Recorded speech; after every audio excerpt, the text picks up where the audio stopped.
Hey y'all, what's up? It's your girl AD with 3300 and Climbing. I have a very special guest in the building, Yo, rapper yo. and entrepreneur, Orlando's very own Creativangel. How are you doing? What's up? What's up? I'm doing blessed, yo. I'm blessed. I just got back from like a 4-day beach retreat. I feel great. I feel like, I align my spirit. So I'm back. That's awesome. I'm in very need of a beach vacay, so congrats on that. So you're Venezuelan, and were you born in New York? Now, I was born in Venezuela. Oh, you were born in Venezuelan, and then you relocated to New York at what age? I relocated to New York at when I was 10. Like I had been flying to New York since I was 5 though. So New York was like automatically my second home, and I flew. I would go to like New York every summer since I was 5 till I was 10. And then at 10 years old that like I stayed in New York. Okay, and then you moved to Florida when? And then I moved to Florida when I was 13. When you were 13. So what would you say impacted you more? Would you say it would be New York in terms of music or Florida or a mixture of both? It was definitely a mixture of both. Now, New York was like my first impact as far as like big city, bright lights. You know what I'm saying? What a new world would look like for me coming from a third world country, you know what I'm saying? And the first impact was made to me via music was the rock music that was going on during that time because I was more like this like skater wave, like I was like the skater rock and roll kid, you know what I'm Okay. saying? Yeah. And I was impacted by more of like the rock thing. And then kind of like when I was turning like 12, 13, I started hearing like 50 Cent and Eminem and like in New York. And a lot of people were talking about 50 Cent and they were talking about Nas and all this stuff. And it was like in the back of my mind, but it really wasn't until I moved to Florida when I was 13 that my friends that I met were like listening to Lil Wayne, and they were listening to like all the down south stuff like Rick Ross and things like that. And I was like, yo, like what is this? Like I wasn't accustomed to it, but Lil Wayne was the first one that really impacted to me as far as like rap music goes. But like Eminem and 50 Cent were like the seed planters. Like I would hear them and I'd be like, oh, like this is cool. Right. But interestingly enough, in my like ninth grade class in Florida, there was this kid from Michigan who like reintroduced me to like Nas, Jay-Z, and like Kumo D and Cool G Rap and Rakim and Wu-Tang. And like I was like, what the like I had to go back in history. Yeah, the classics. um, yeah, so he interestingly enough, he put me on. Then I just became like a hip hop head. Like I loved everything. I was into Nas, I was into Biggie, I was into I was into Big L, I was into Big Pun. For a lot of the time that I was in high school, I was listening to like Common and Lupe Fiasco and Yeah. Kanye West, and then it evolved into um, more of like the Kanye Jay-Z era. Became a really big Kanye fan. So that was like my inception into like hip hop. But Lil Wayne was the first one, like with his drought mixtapes, Yeah. that I was just like, yo, like I want to rap like this. Like I've heard people rap, but I never heard like the wittiness. Right, for sure. And I've heard that he even just goes into the studio and literally he just spits without pen and paper, which is insane. Wow, his work ethic is unbelievable. And I think that's also why we get such great artists from that camp. Because they saw how he worked. And like, for example, like, Drake now, like, I love Drake too, you know what I'm saying? And I think that his transition into the game was so impactful, but such a perfect timing because he gets signed by the best rapper alive, and the best rapper alive is showing him I heard Wayne was making 20, 30 songs a day. You know what I'm saying? So it's like that type of work ethic is like it only develops greatness. So that's how you get Drake and you get Nicki from that camp. Yep, 100%. Beautifully said. So, would you categorize yourself as a bilingual hip hop new age artist? Where did your creativity originally stem from? Like, Honestly, I think that I've always been like a super creative kid. Like even when I was young, like I just remember that like from the earliest I can remember that like I used to love like the Power Rangers and Dragon Ball Z because it made me feel like I could like be like some sort of hero when we were, when you're a kid, you just want to like be some type of hero. But like my heroes were like at first the Power Rangers, and then it transitioned into like Dragon Ball, and then Dragon Ball Z, you know, like Goku is like, he's Mhm. like this energetic being. You know what I'm saying? Like this is when I started to learn about like energy and all this stuff, like when I was a kid. So like I would just like think that I was a Dragon Ball Z character, and I would just like visualize these like things in my head of me like saving the world and like fighting these, you know what I'm saying, enemies against like this dark. I always had this like dark and light.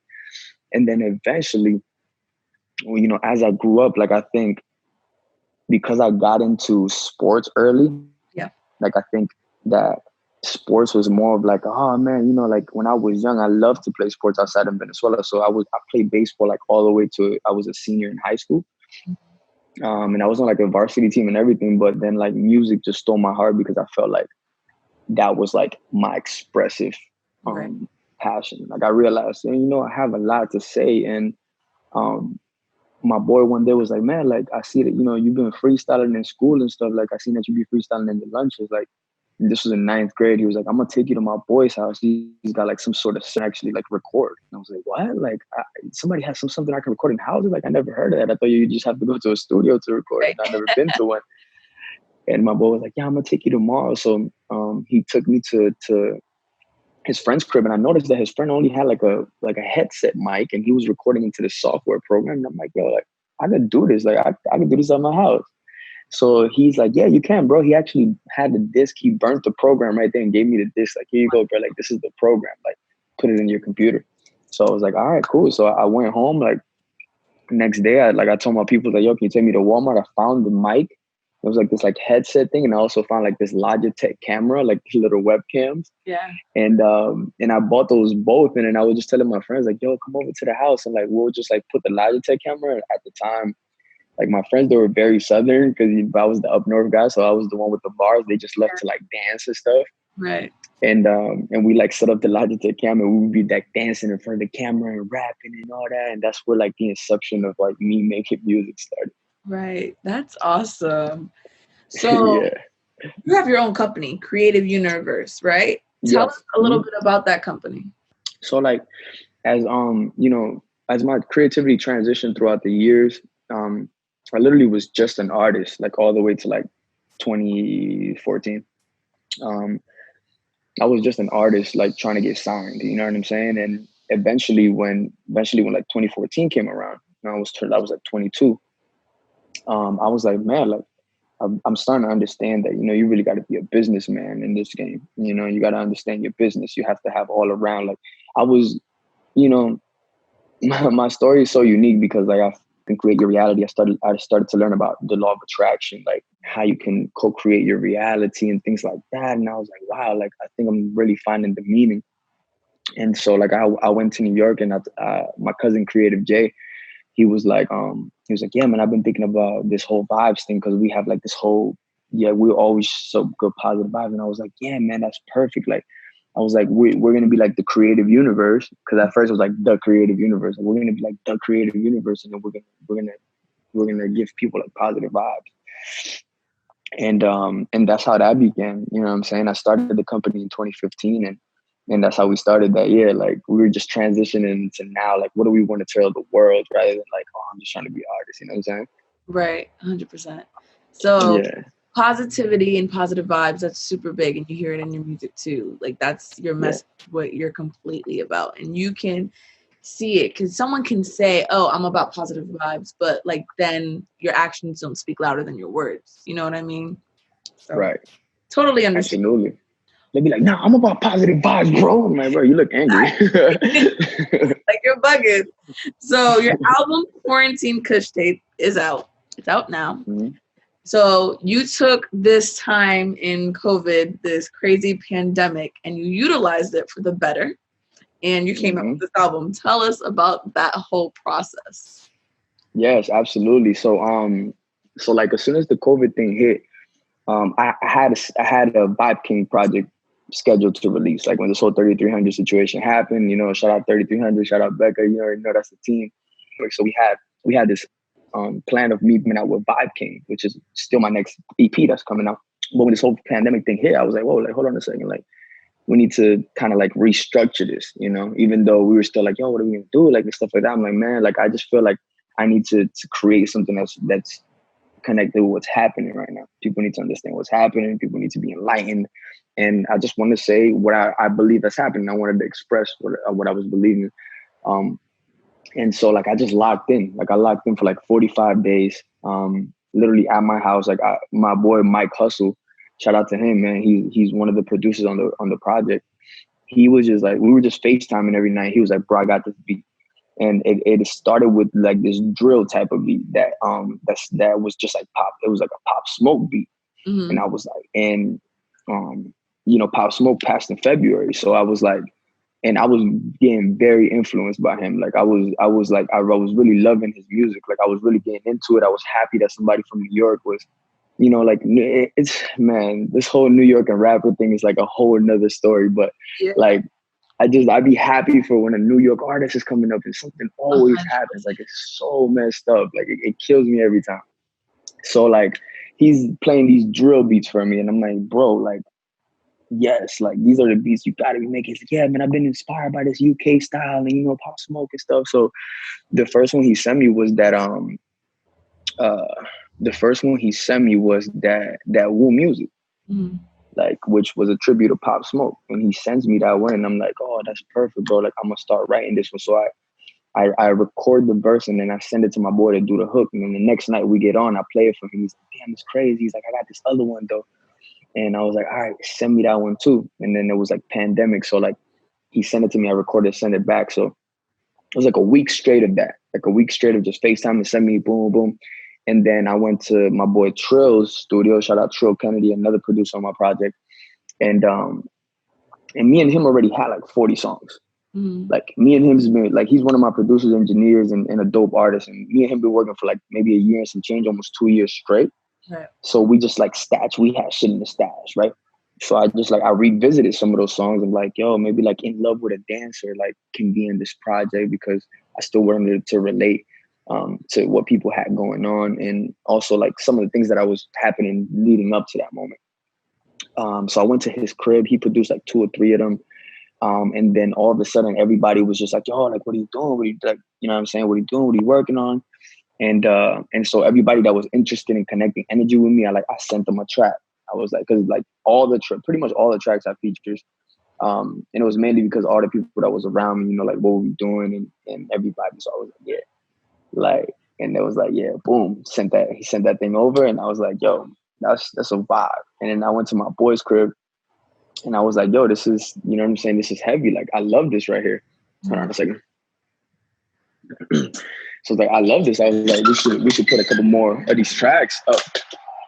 And he was like, yeah, man, like whichever tracks you need. So like we took like 2 or 3 tracks that we had done before, and we put them on the project. And then and after that, he was like, yo, like let's just record a couple more in my crib. So the project literally went from being a 7-track project to a 14-track project, literally in like 4 days. Wow. Yeah, like I had the 7 tracks done. I was like, all right, I'm gonna put this out.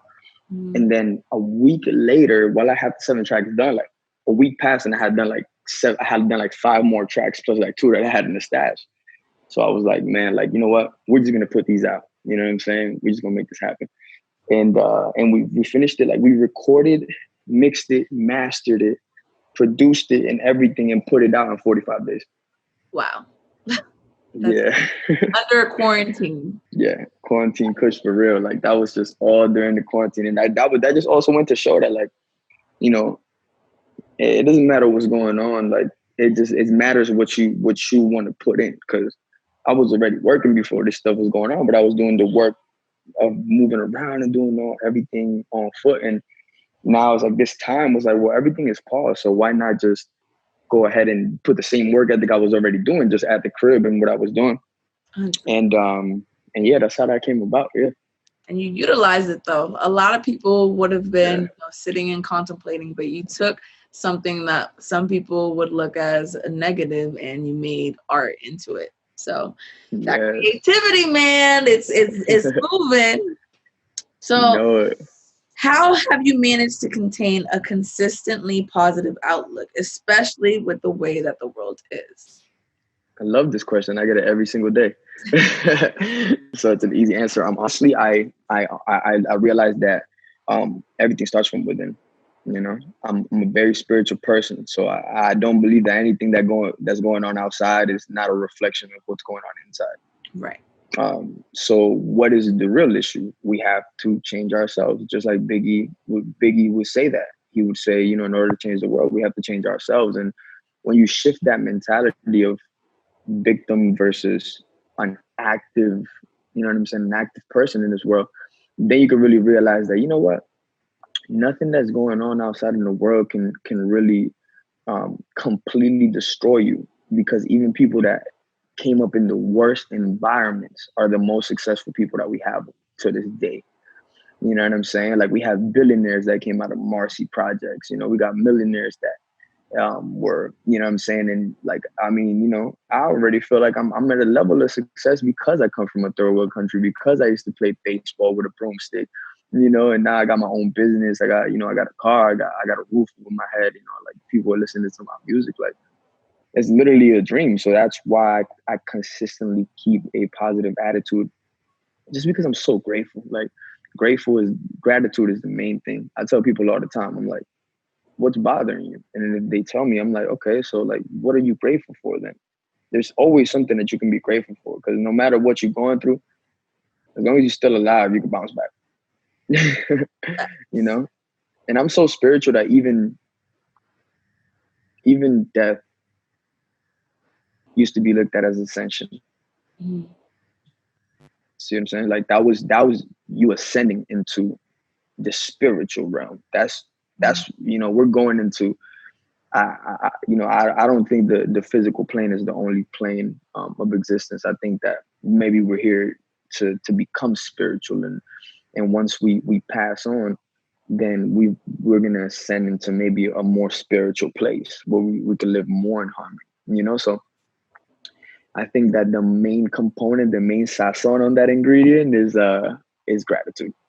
Right. You know, always finding something to be grateful for, no matter what happens. Like, how this shit has happened in my life, and then I still found a moment to just sit there. There's moments where I lost it all, you know what I'm saying, and gained it back, or there's moments where, you know, I've been spiritually drained and just bounced back, and that all had to do with me counting my blessings again. Like, okay, like, I lost this, but you know, I can still talk, I can still walk, I can still breathe, I'm still eating.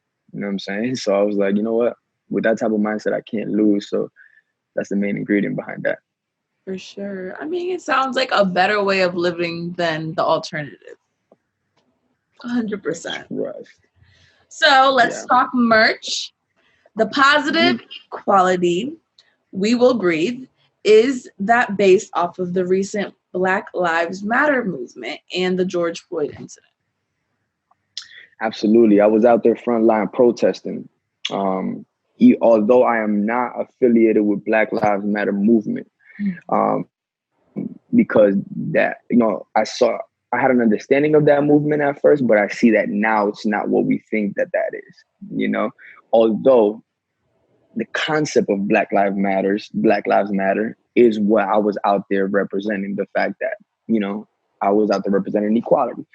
Um, and that's why I created the equality shirt, because out there on the front line, letting people know on the front line, like, yo, we need positive affirmations to do a right protest. Like, y'all over here screaming like we can't breathe and doing all this other, like, you guys are saying all the wrong things, because the universe is listening. The universe is like, oh, it's, you know, you have a mass gathering of people saying we can't breathe. Like, the universe is gonna be like, all right, well, y'all all won't breathe then. You know what I'm saying? Like, it's more so I had to like shift the narrative and be like, no, we will breathe. You know what I'm saying? Like, we will survive. We will be great. And then I can see that it was like shifting the minds of people that were out there. Like, every time I was speaking, they were like, oh my God, like, yes, you're right. So I literally started that trend, to so much that I protested literally one day. I literally protested one day, and the effects of that, like, you know what I'm saying? Like, it was like a rip Yeah. that it caught everybody.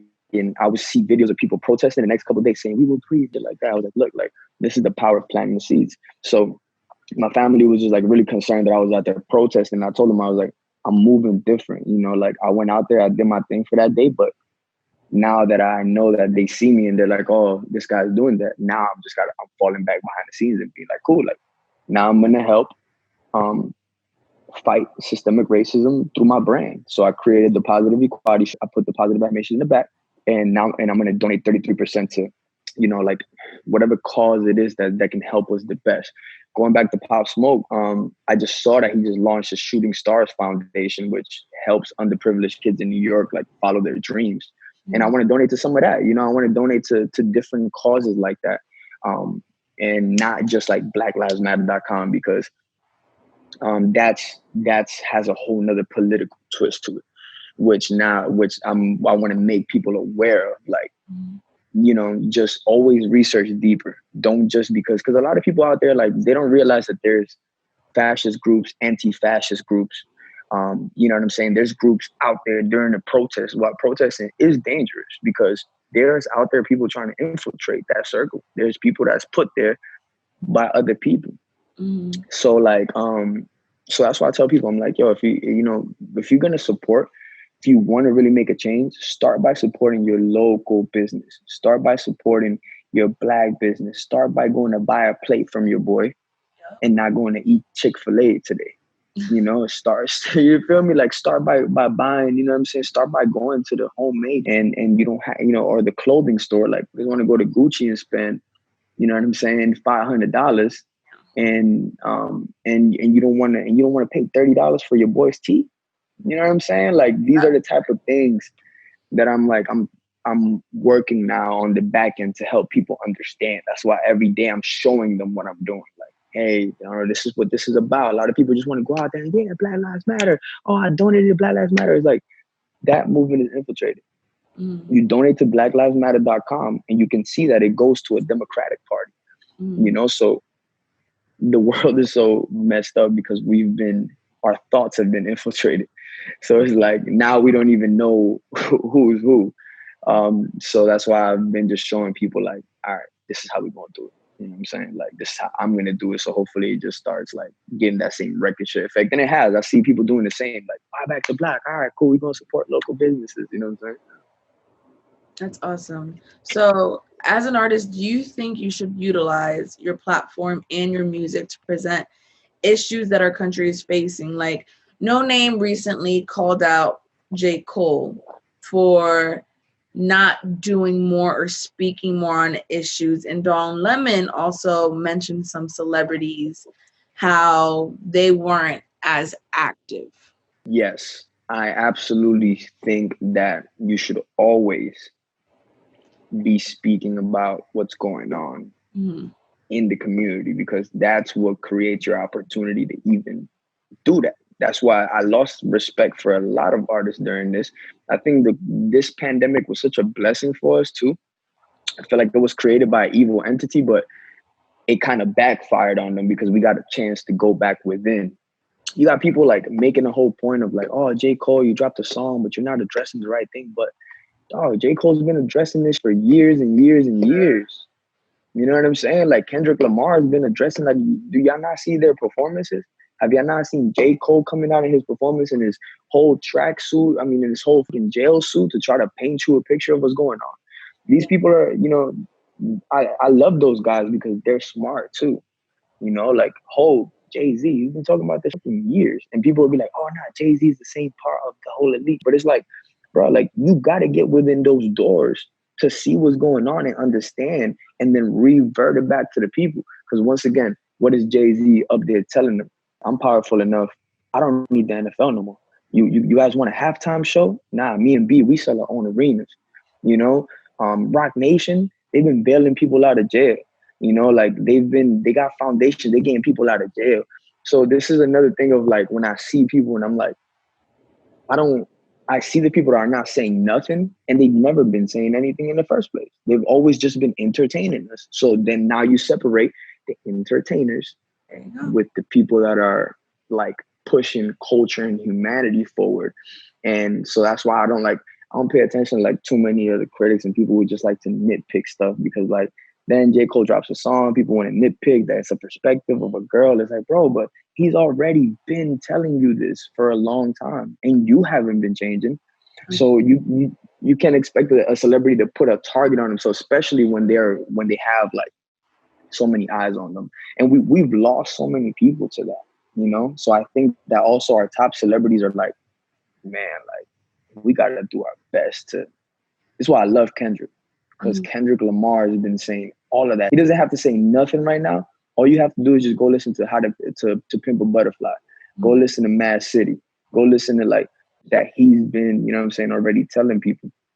So like I'm like very, very grateful to be aware of that. And it's something that I can also use in myself. And some people be like, sometimes like, right, like you're too direct about your messages. I'm like, well, I can be I could be direct right now. But if I have 10, 20, 50 million people listening and watching and paying attention, then I have to be a little bit more subliminal, but still help you, but still know that. Like I know that Jay-Z knows him, but he also has a family. He also has big, big things that he cannot leave. You know what I'm saying? He can't, you know. So for me, I'm like, it's just like me on a smaller scale. It's like I changed my whole demeanor to this whole positive thing because also I come from a background of being in the hood and being, you know what I'm saying, in third world country and being in New York and having to fight my way, having to do all this violence, to having to do all this because I had to at a point to evolve into a person. I'm like, okay, cool. Like now I can speak on what's going on. So, you know, answering that question, I'm like, I absolutely feel like it is our duty Mhm. and it literally is our responsibility. That's why they say knowledge is power, but what they also say, too much knowledge is pain. Too much knowledge can hurt you because people used to try to protect me from that. They used to be like, bro, like don't go too far down that rabbit hole. Don't go too far down that rabbit hole because once you take the red pill, like the Matrix, once you take the red pill, there's no turning back. And now you're indebted to making a difference because now you know what's going on. You know what I'm saying? 100%. So if you had an option to choose one artist in the game who's been in the game forever to basically just pick their brain, who would it be? I probably would have to say Hove. Mm-hmm. I probably would have to say Hove. But I also like I know that Kanye is like somebody who just he thinks for himself. You know Yeah. what I'm saying? Like that's what I like about that. Like so either Kanye or Hove. But if I really had to pick one, I would probably go with Kanye. Really? Yeah, I'd probably go with Kanye because I would. The thing about Kanye is that he challenges your thought. You Mm-hmm. know what I'm saying? He's not just gonna go with what's going on. And I'm not like I'm not like in a political party or do I call myself a Democrat or a Republican?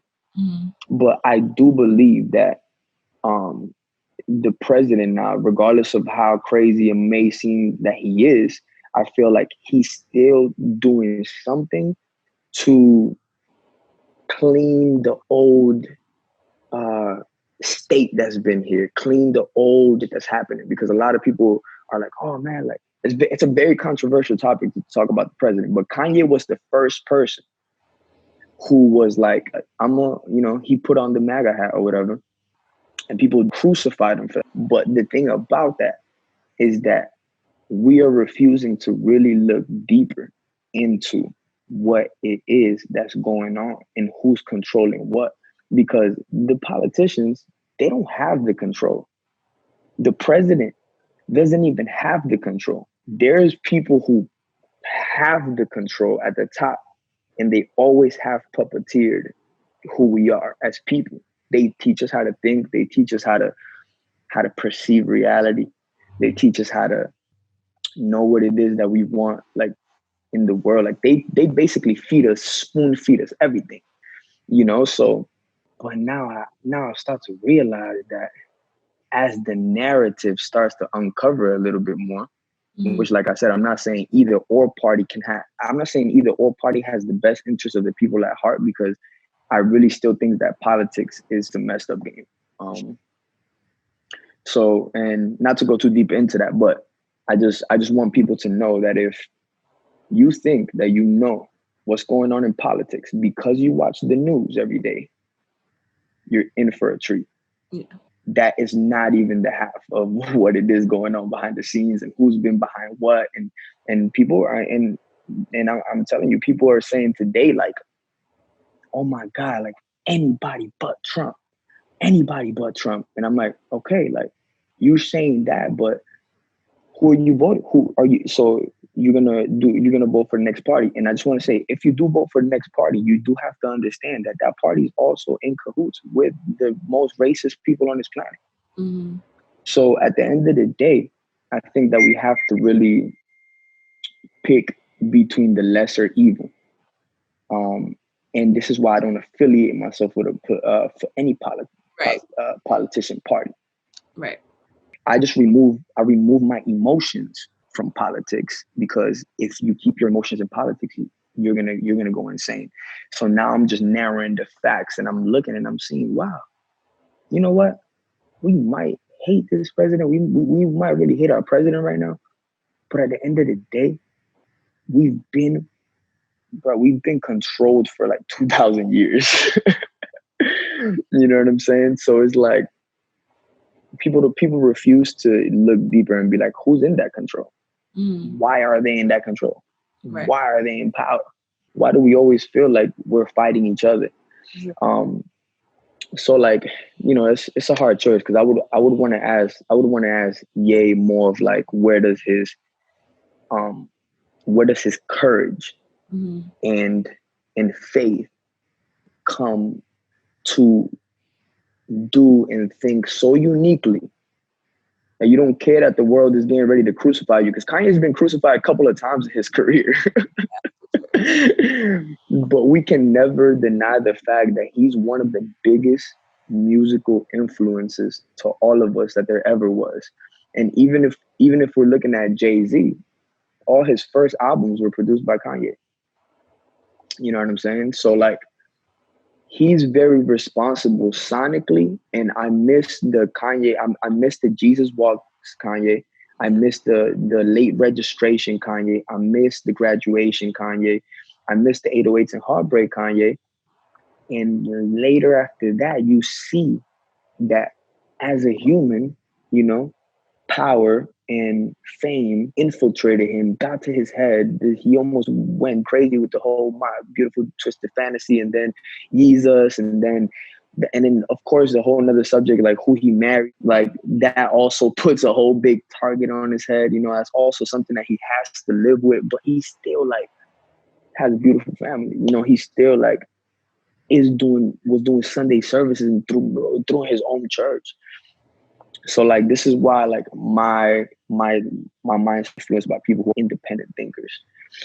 So a sit down with him, I think, would be dope, because he's really one of the influencers. Like, I wouldn't even sit down with Lil Wayne, because I see what he says now. He's just too disconnected for me.